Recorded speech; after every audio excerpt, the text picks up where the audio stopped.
Hey YouTube, Magmorano here, and today I have a pretty good video to show you how to get the most out of your battery life from pretty much any Android device. I personally here am using the Galaxy S3, but it should work on any device. Most of these techniques will require root permission, so you do need to be rooted. However, there are two that don't. They're both somewhat obvious though, which is why I really don't like them all that much, although they do help. So let me just go into the first one. If you go into your settings, under Wi-Fi here, and if you go to advanced or you go to settings or whatever here, this keep Wi-Fi on during sleep. If you check this to only when plugged in, there we go, that's what I was looking for. What that will do is it will disable your Wi-Fi while your screen is off. But in order for that to save battery, you have to make sure your data is off. Mine's on right now, so I mean, I don't use that anyway. But if data is off and you have Wi-Fi in that setting, it will shut off Wi-Fi when your device goes to sleep, thus saving battery. The next is an app called Juice Defender. There's a bunch of these battery-saving apps. This one I just found to be the best. Claims it's increasing battery life by 20%. I don't believe that. I believe it's about 10%, but nonetheless, it does work. Basically what this app does, the main thing it does anyway in the free version, is when your mobile data is on and you're not connected to Wi-Fi, what it does is when you shut off the screen, shuts off mobile data, it just leaves on the cell data for messages and calls. And that saves a ton of battery since you don't need it when the screen's off anyway. It also does a few little things. Now the next few things I'm going to mention require rooting. The first two are kind of general. The first is get a custom ROM. A lot of custom ROMs are much more optimized and they save memory. If I go into the battery section, as you can see, Android OS here, this is basically determined by whatever ROM you're using or if you're using the stock ROM. So this guy will fluctuate accordingly, and since I have been using it quite a bit today, my screen's been on a lot. This is pretty high. Self standby, that's just a bug. I didn't feel like fixing it. It doesn't really use 20%, but I don't care. I'm moving on. So anyway, right, the first thing would be a custom ROM. The second thing, which will help more, is a custom kernel.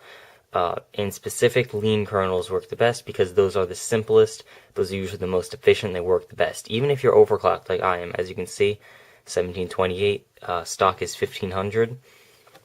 Still here, you even have the opportunity to set a power save bias, which will use slightly less power.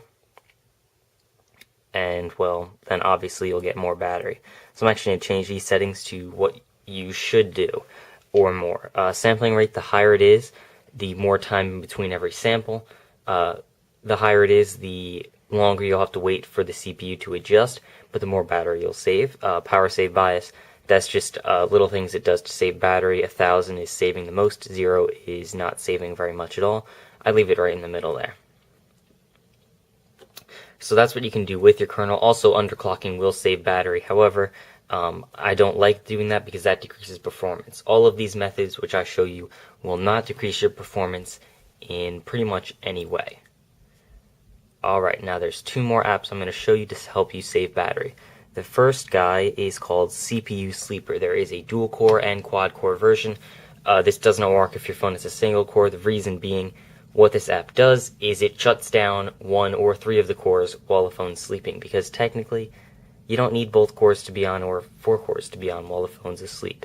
So what this does is it just shuts down one of them. This app is the only one that costs something. Yes, it is. It costs $1.50, and it's definitely worth it. I'd say this app alone saves about 10% of my battery, because a lot of the time your phone is off and you want to be saving as much power as possible.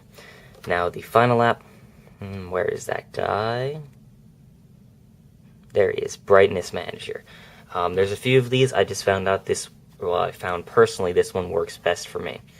This will only work if you have an Amoled screen. If you don't know if you have an Amoled screen or not, you don't have to get this app, but you can. The reason being is because what this does is it allows you to set brightnesses of your screen lower than what your default system can set. How it does that is it makes a transparency over the screen that is slightly tinted, which makes everything darker. And if you have an AMOLED screen, you save money the darker the screen is. So by adding this film, it actually uses less power. With other LCD screens, IPS displays, you're not going to save power because the screen is still running at the exact same brightness. It's just having a film over it. So really there is no benefit to doing this unless you have an AMOLED display. Alright, so those are pretty much all of my tips and tricks on how to get the most out of your battery on Android. Again, highly recommend you root for these because a lot of them do require root. And if you're going to wonder how much this will save you, well, it depends on what you use your phone for. If you are like a heavy user, if its screen is almost always on, using data and stuff, it's probably not going to save you too much, because most of these benefit by really sucking as little power as possible while the device is sleeping. You will probably still save, say, 10% if you're a heavy user. If you are a moderate user like me, like most people, you'll save about 30-40%.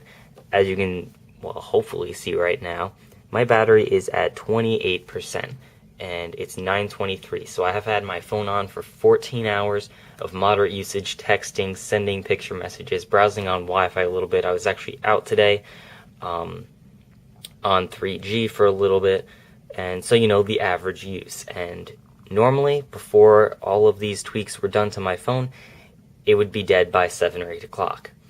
So, I mean, that's easily 35-40% added on, which is pretty awesome. If you are a very light user, this could add as much as 50% to your battery life, which is pretty awesome. Not 50%. I mean, adding 50% on top. So, basically, it'll double your battery life, I think. I'm not sure if I'm doing the math right. I have to go back to school tomorrow, so I'll figure that out then.